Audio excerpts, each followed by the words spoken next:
الحمد لله رب العالمين والعاقبة للمتقين والصلاة والسلام على سيد الأنبياء والمرسلين وعلى آله وأصحابه وأزواجه وذرياته أجمعين. أما بعد فأعوذ بالله من الشيطان الرجيم. بسم الله الرحمن الرحيم. واصبر نفسك مع الذين يدعون ربهم بالغداة والعشي يريدون وجهه ولا تعد عيناك عنهم.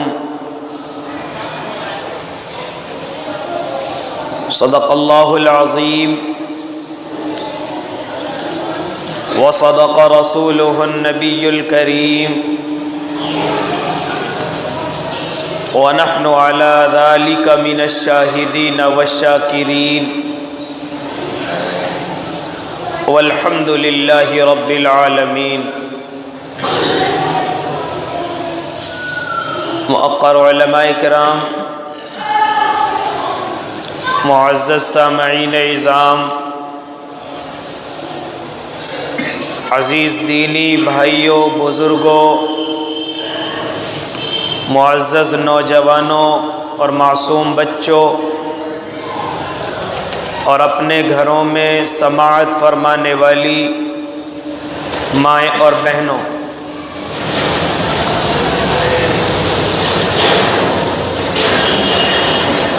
ابھی آپ حضرات کے سامنے میں نے قرآن کریم کی ایک آیت مقدسہ تلاوت کی ہے. اس آیت کا مقصد اور مطلب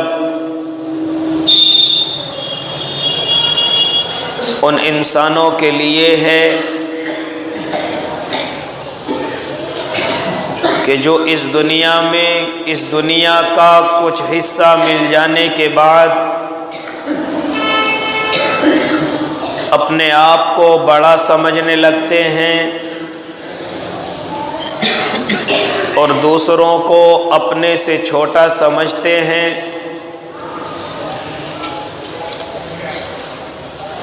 وہ اپنے آپ کو دوسروں سے بہتر مانتے ہیں، سمجھتے ہیں اور اس کو ظاہر کرنے کی کوشش کرتے ہیں، اور جو ان سے کمتر ہیں،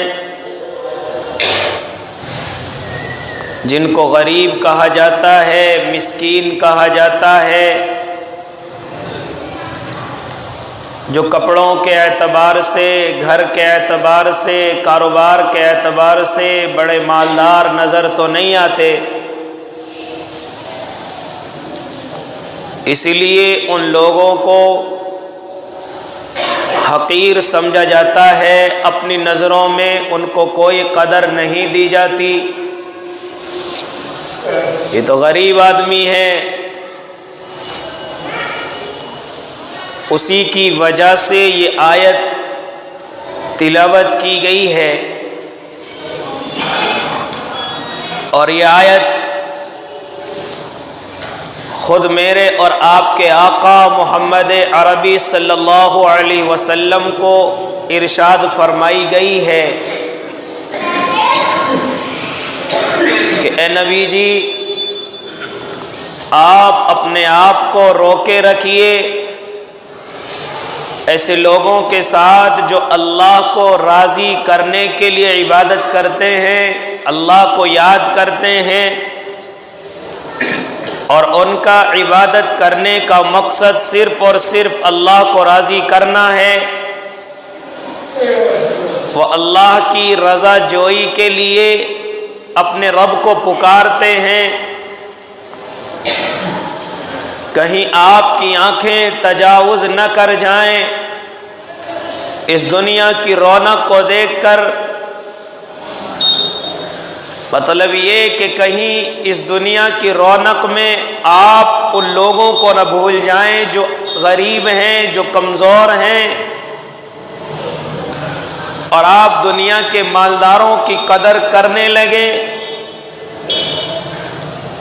اور یہ حکم خالی اللہ کے نبی کو نہیں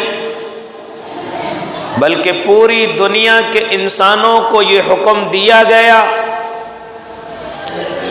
کہ جو ہم نے اس زمانے میں اس دنیا میں غریب بنائے ہیں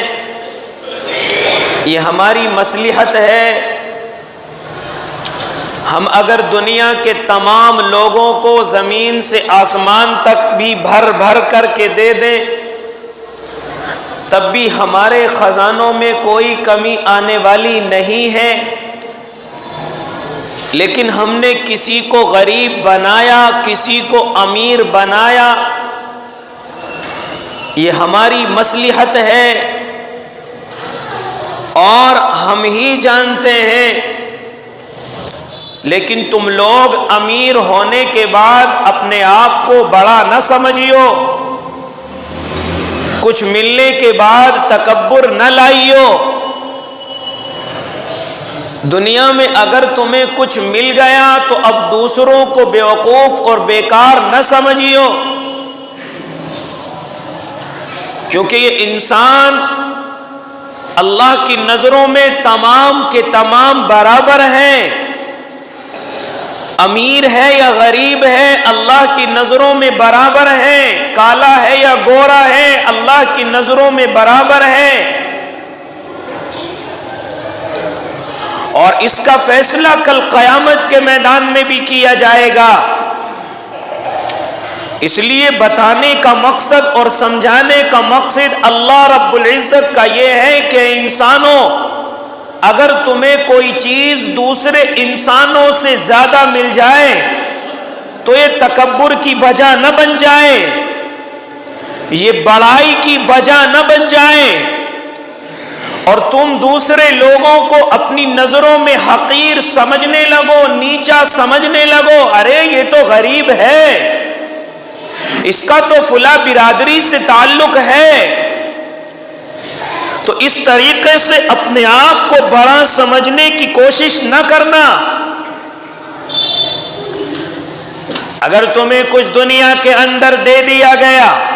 اور تمہارے اندر یہ غلط صفت، یہ رذیل صفت پیدا ہو گئی اور تم اپنے آپ کو بڑا سمجھنے لگے، تم اپنے آپ کو بڑا ماننے لگے،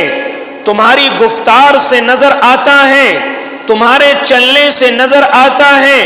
تمہارے بولنے سے نظر آتا ہے، تمہارا اس انسان کے ساتھ بات کرنے کے انداز سے نظر آتا ہے کہ تمہارے اندر بڑا پن آ گیا،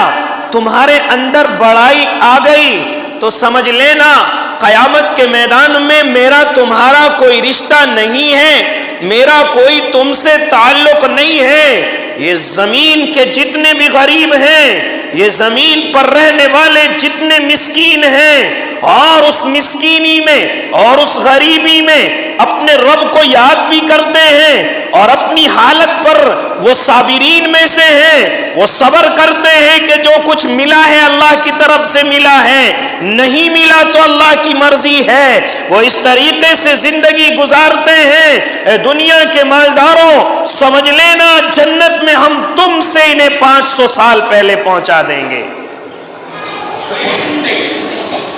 حضرت اسامہ راوی ہیں، حضرت زید بن حارثہ کے بیٹے ہیں حضرت اسامہ،